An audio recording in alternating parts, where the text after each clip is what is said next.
from the National News Studio, Sri Lanka.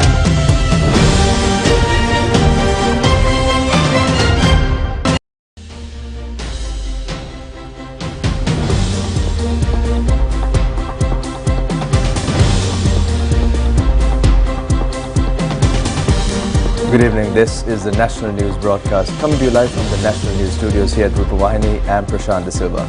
A very good evening to you. I'm Sharifa Tahir and we'll take a look at the headlines first. French president to arrive in the country tomorrow. A decision on the 13th Amendment should be reached through comprehensive discussions with all relevant parties, President says. A Truthseeking Commission established to address the impact of ethnic problems on affected communities. Medical mission to remove the bullets in the leg of the Abo Tasker. Bangladesh grappled with a dengue outbreak.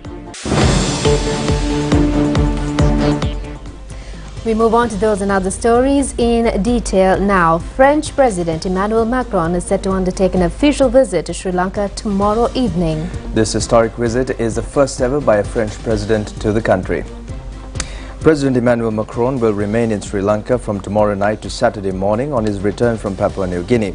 In a 5-day visit, French President Macron travelled to the Southwest Pacific this week to bolster his Indo-Pacific strategy and reaffirm France's role in the region. During his visit, Sri Lanka, the French President is scheduled to meet President Ranil Wickremesinghe. The official discussion between the two heads of state will centre on strengthening bilateral relations in the 75th anniversary of diplomatic relations between France and Sri Lanka.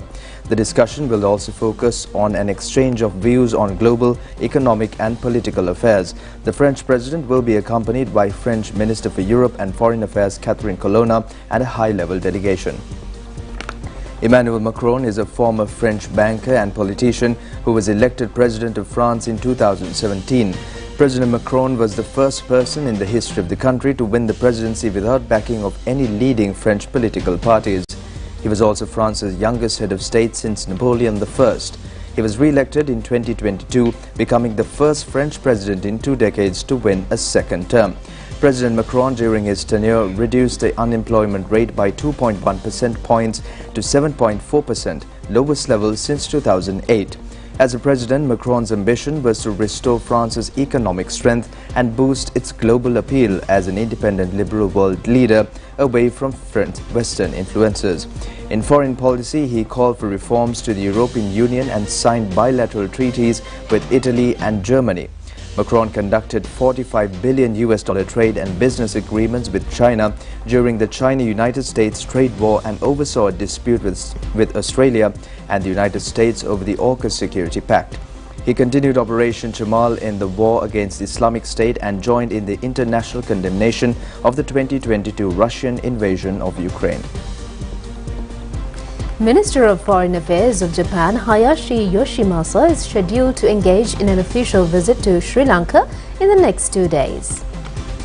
During the visit, the Japanese Foreign Minister is scheduled to have official discussions with Minister Ali Sabri at the ministry. He will also pay courtesy calls on President Ranil Wickremesinghe and Prime Minister Dinesh Gunawardena. Minister of Foreign Affairs of Japan Hayashi Yoshimasa will be accompanied by a 26-member delegation consisting of officials of the Ministry of Foreign Affairs of Japan. The delegation will also visit one of the Japanese official development assistance sites in the country. President Ranil Wickremesinghe says the primary objective is to reach a decision regarding the 13th Amendment through comprehensive discussions with all relevant parties. He emphasized that the importance of rectifying the shortcomings in the Provincial Council system if it is to be maintained in the future. President Ranil Wickremesinghe made these remarks while addressing the all-party conference held at the Presidential Secretariat yesterday. This all-party conference was called to inform the party leaders representing the Parliament about the National Reconciliation Programme and the North-East Development Plan. Prime Minister Dinesh Gunawardena, Speaker Mahinda Yapabewardena, Opposition Leader Sajith Premadasa, former President Maithripala Sirisena and party leaders and representatives from various parties attended the event, recalling that not only he but also the previous 7 executive presidents did not have the power to pass new laws to solve the existing problems. The President clarified that his role is to propose suggestions and it is the Parliament's authority to pass new laws to address existing issues.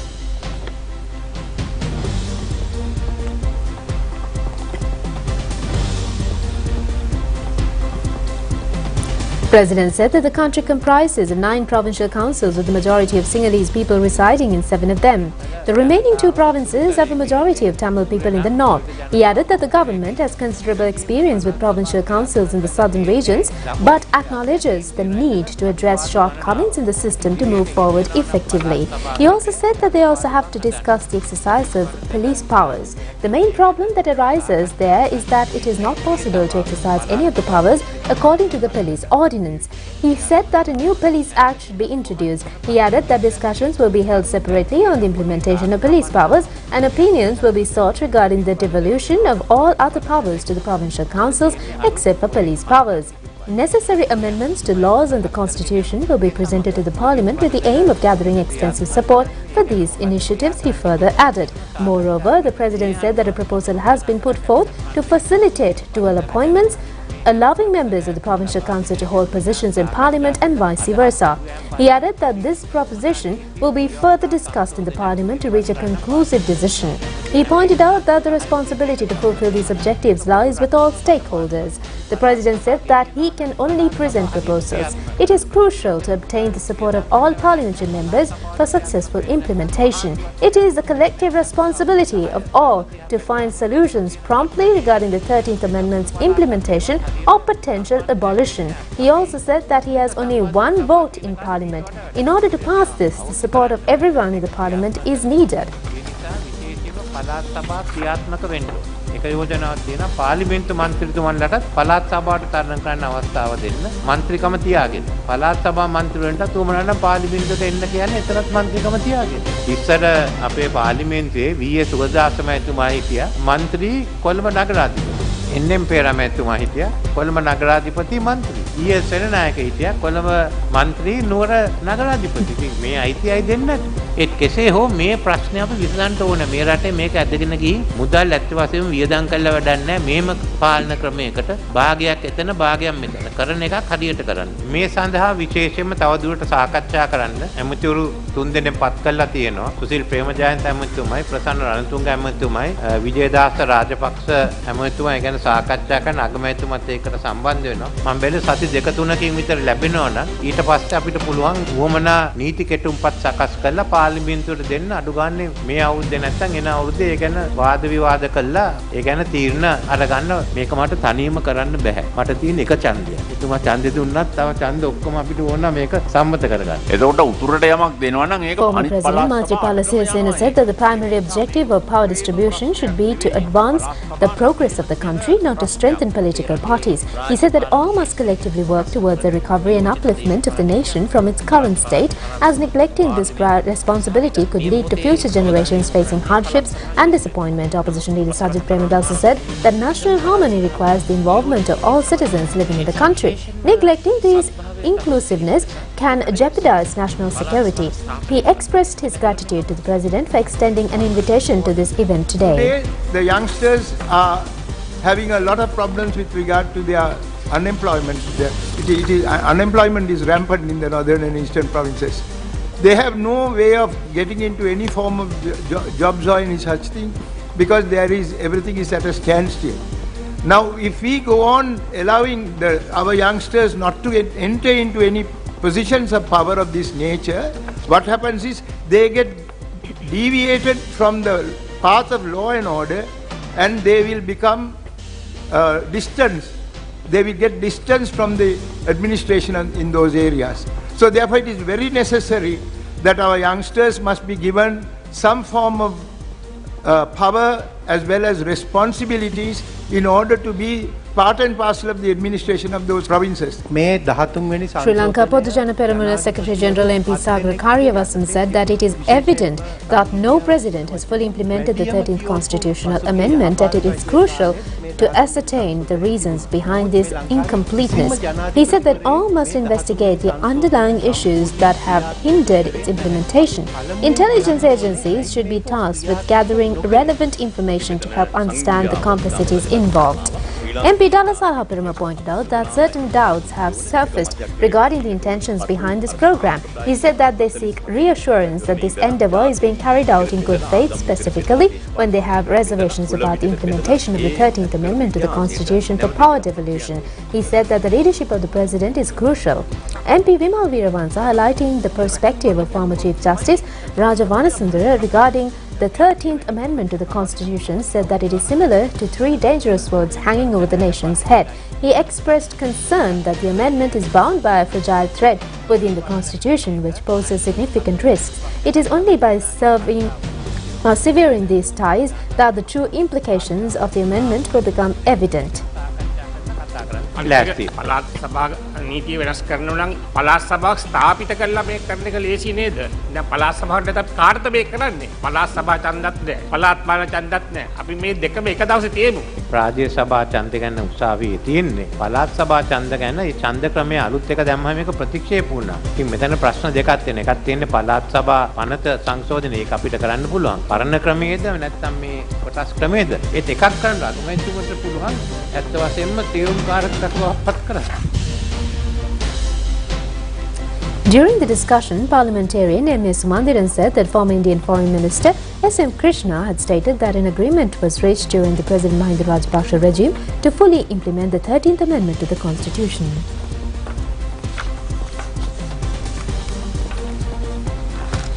I beg to disagree. Can you give me a minute? Yeah. It means that then we agree that what Mr. Krishna said that day should be implemented. What Foreign Minister Krishna said should be implemented fully. President Rajapaksa also took that particular position. Yeah, but you told me that was what Mr. Krishna said, which was President Rajapaksa this thing, that both sides agree. Then why is Mr. Dala Salhaparama saying you didn't agree? He said that we are going to let it down. I was no, but I listen to what he said. Whatever so they you all are all confused. No, you come and say we won't come here unless more power is given. Then you come here and say no. Yeah, you change your stand from last meeting to this to the previous one. No, and then what the leader of the party says, his presidential candidate is not in favor of. So how can you run this? When you play these games, this is what happened. Do you want the additional powers given to provincial councils or not immediately? Just tell me that. Yes. If you don't want, say no, and you can go for elections. No, we have never changed our stance on that. Then let me give the powers to you. No, see, I am only raising the inconsistency of positions.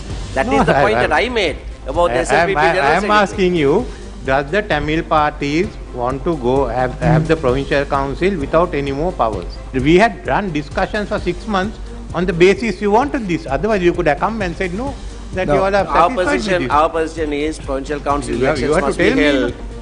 Right? So you all are all confused. You don't have to wait until we discuss. You have to discuss it and come. No, we don't have to wait until we discuss and find out what powers do you want power or not? Elections. If you don't want power, tell me. I can tell the country that you all don't want police powers or anything. You will go immediately. Sir. It is there already. Sir, okay, no. If you have the election first, you don't want any more power. Okay, you can't come sir, let me explain our position. Either you take the power, you get more power and go, or otherwise you have elections and forget the power. You tell me what you want. Minister Ali Sabri highlighted the significance of establishing a Truthseeking Commission to address the ethnic problem's impact on affected communities. Minister Ali Sabri briefed trade unions and civil organizations on the Truth-Finding Commission at a discussion held at the Presidential Secretariat yesterday. He stressed that the commission should operate independently, with the government's role limited to providing necessary support and facilities. He said that once established through an act, the Truth-Seeking Commission will be granted full authority. To promote its implementation, Minister Ali Sabri announced the organization of international forums. The Cabinet-approved interim secretariat is expected to lay the groundwork for expediting the Commission's operations. The Minister acknowledged the importance of an internationally recognized accountability process and assured that the government is committed to creating such a mechanism. He pledged to take all essential steps to instill confidence in the Truth-Seeking Commission.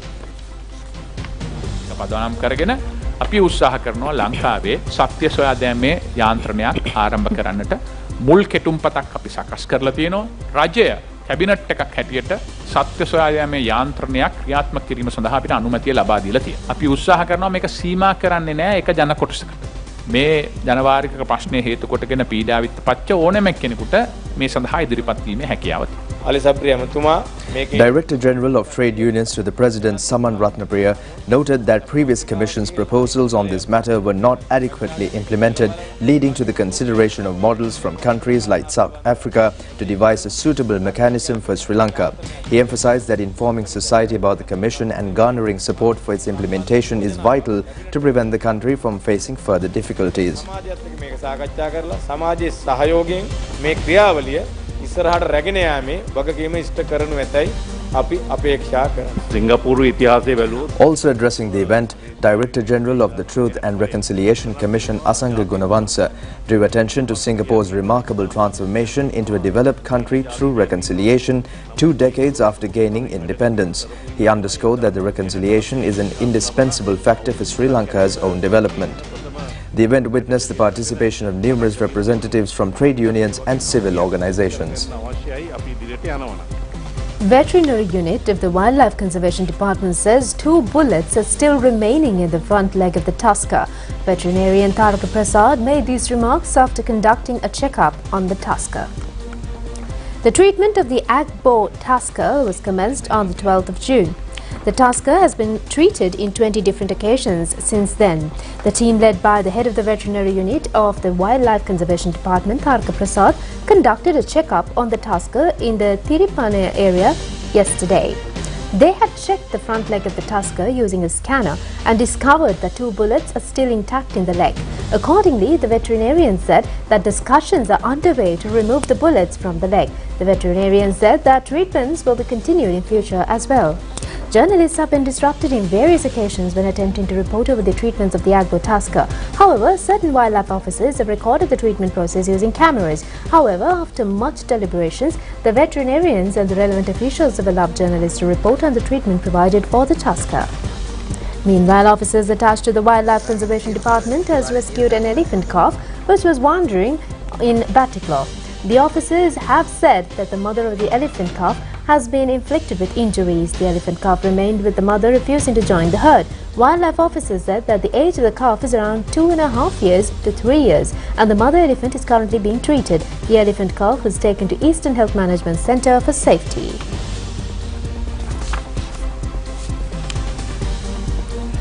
We'll be back with more local stories after a short break.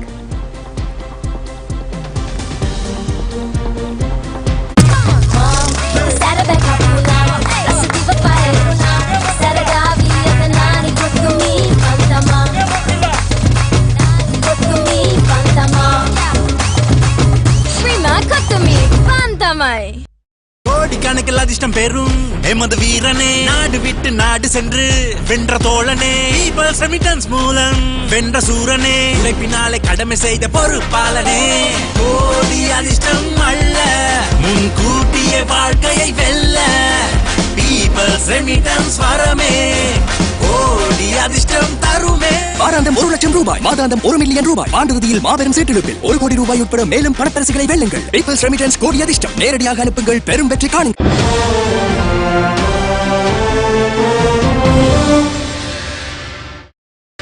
With more local stories, Prime Minister Dinesh Gunawardene instructed the officers to finalize the Aswasuma bank account opening process for the payment of social welfare benefits by this weekend.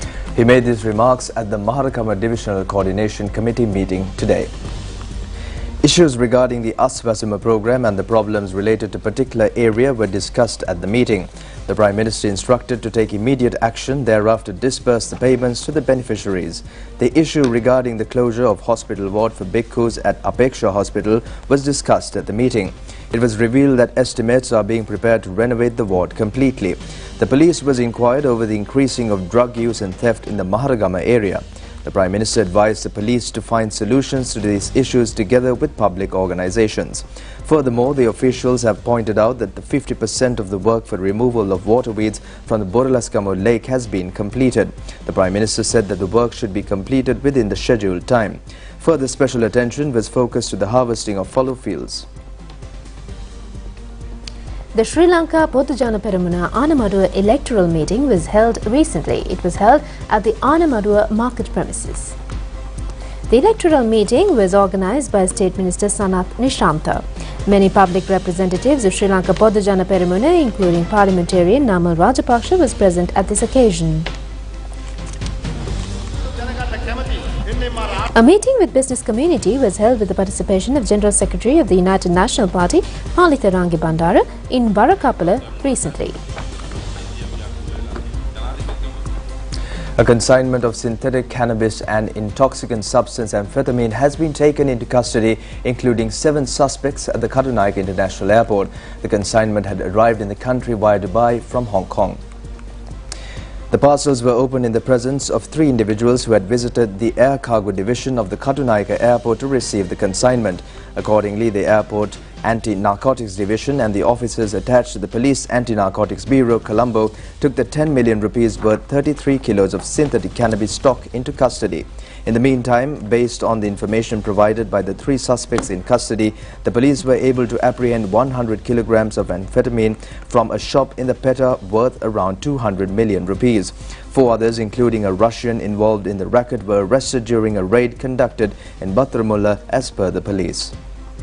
2 suspects alleged to be involved in a drug racket operated from Dubai have been taken into custody along with narcotics and a firearm. The relevant arrest was made by the Excise Narcotics Division. The arrests were made during a raid carried out in Habaragada, Homagama area following a tip-off. Exmo 2023 exhibition organised by the engineering faculty of the Muruthu University was declared open today. The next Saturday is the final day of the exhibition.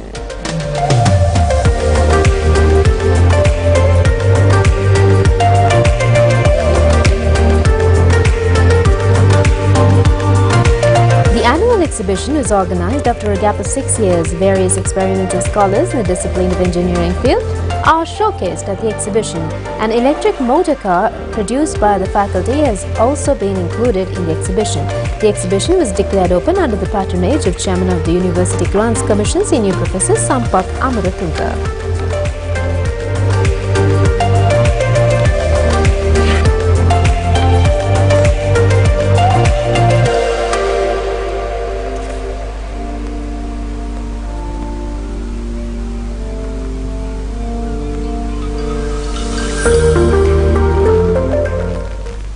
In the meantime, the Matara Hakmana Public Library, which was developed as a digital library, was declared open today.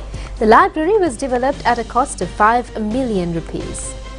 The library was developed under the Library Automation Project jointly initiated by Information and Communication Technology Agency and National Library and Documentation Services Board. The library building has been modernized with the support of the Hakmana Pradeshya Sabha.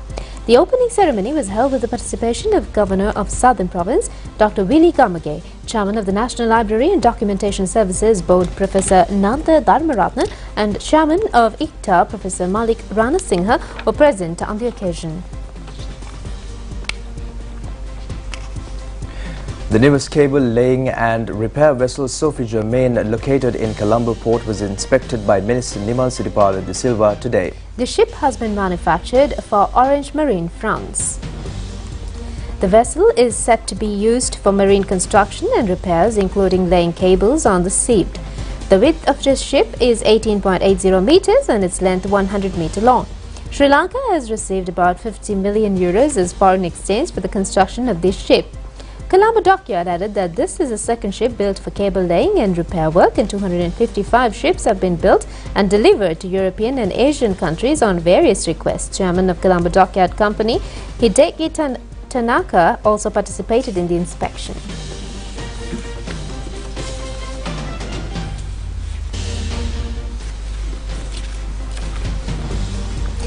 Well, that's it on local stories. We'll be back with news overseas.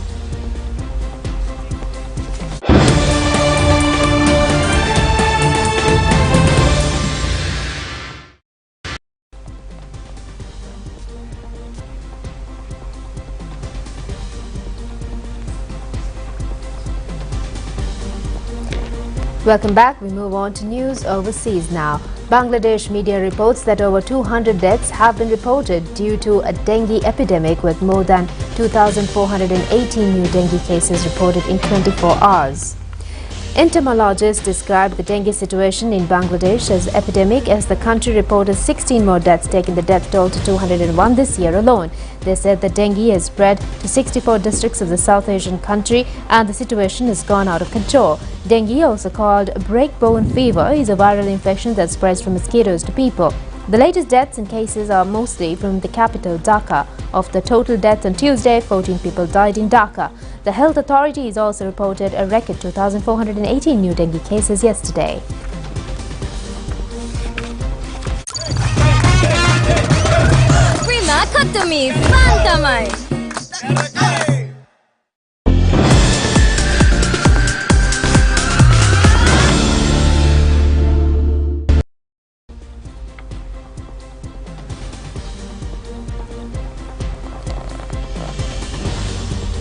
Pakistan was able to clinch a significant victory against Sri Lanka today. Accordingly, Sri Lanka was defeated by an inning and 222 runs, recording the worst ever defeat against Pakistan in its Test history. Pakistan won the series 2-0. The match was played at the SSC grounds in Colombo. Pakistan was 563 runs with the loss of 5 wickets in their first innings at start of play on the fourth day. Pakistan declared when the score was at 576 runs with a lead of 410 runs. Sri Lanka's second innings was opened by Nishan Madhushkar and Dimut Karnaratne. Nishan Madhushkar scored 33 runs while Dimut Karnaratne scored 41. Highest run getter of the Sri Lankan innings was Angelo Matthews, unbeaten 63. Accordingly, Pakistan was able to restrict Sri Lanka for a mere score of 188 runs, and Norman Ali picked up 7 wickets for Pakistan.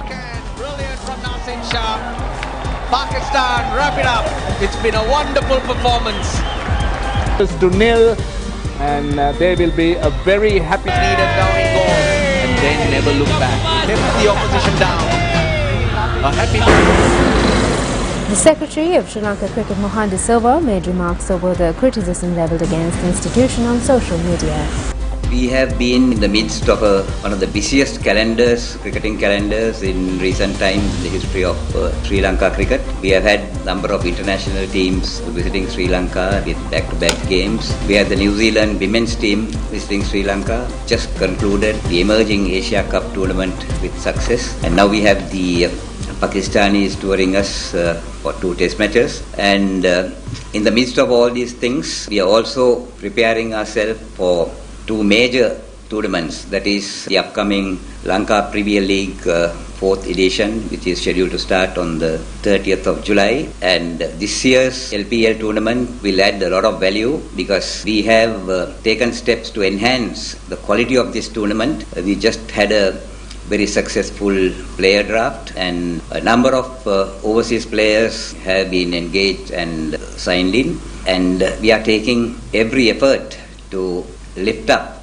the quality of this tournament to play in line with the IPL in India. At a time like this, when we also plan to hold the Asia Cup after a lot of effort and lobbying to bring 9 matches to Sri Lanka, and as we expect a large number of spectators with high-end tourists who have shown interest in visiting Sri Lanka, it is disappointing to note destructive efforts by interested parties who are using a draft report of the auditors to exploit the situation to bring discredit and disrepute to the institution and also the office bearers by distorting facts. We are prepared to face any consequences. If people have issues with us, we are also ready to resolve such issues through discussion and also let the law of the country take its own course.